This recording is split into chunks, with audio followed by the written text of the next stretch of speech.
વેરાવળના સુપાસી ગામે કોંગ્રેસ અને આહિર નેતા હીરા જોટવા જેલ મુક્ત થઈ પરત ફરતા બહોળી સંખ્યામાં સમર્થકો દ્વારા કરાયું સ્વાગત.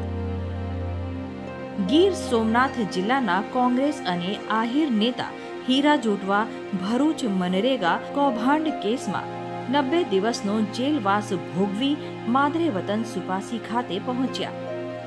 ખાસ તેમના સમર્થકો, કોંગ્રેસના આગેવાનો અને હિન્દુ મુસ્લિમ સમાજ સહિત 18 વર્ણના લોકો દ્વારા સ્વાગત કરવામાં આવ્યું. ખાસ કરીને આ સમય દરમિયાન જે લોકોએ તેમને સાથ આપ્યો છે તેમનો આભાર પણ વ્યક્ત કર્યો અને પોતાના વક્તવ્યમાં હીરાભાઈ જોટવાએ હમ કભી ના ડરે हैं ના દબે हैं और ના ही કભી ડરાएंगे તેવું જણાવ્યું હતું.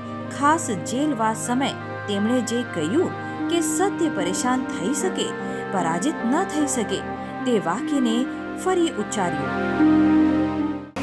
સત્યનો જ વિજય હોય છે. અગાઉ પણ કીધું હતું કે સત્ય પરેશાન થાય, પરાજિત ન થાય.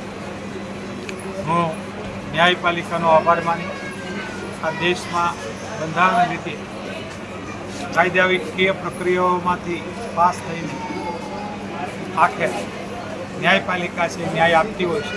ત્યારે શરૂથી જ માનવું હતું કે ખોટા આરોપો બેબુનિયાદ વાતો માત્ર ને માત્ર કિન્નાખોરીનો ભોગ બનાવીને જે પણ રીતે થયું એમાંથી 90 દિવસે બહાર આવ્યો. એમાં ખાસ કરીને આખા સૌરાષ્ટ્રના લોકોએ સુરતથી લઈને તળાજા, જુનાગઢ, ગીર સોમનાથ, અમરેલી, મોરબી, જામનગર, કચ્છ, પાટણ વિસ્તારોમાં ખાસ કરીને આહિર સમાજ અને 18 વર્ણોએ આવેદનપત્ર આપીને મારી હિંમત વધારવાનો અને સરકારને સંદેશો આપવાનો જે સરાહનીય પ્રયાસ કર્યો એને પહેલાં હું અભિનંદન પાઠવું છું. ખાસ કરીને ભાજપ પર તેમણે પ્રહાર કરતા જણાવ્યું કે જે લોકો ભાજપમાં ગયા છે તેમની પણ તપાસ થવી જોઈએ, કારણ કે ક્યાંક તેવું તો નથી થયું ને કે ભાજપમાં જાવ અથવા જેલમાં જાવ.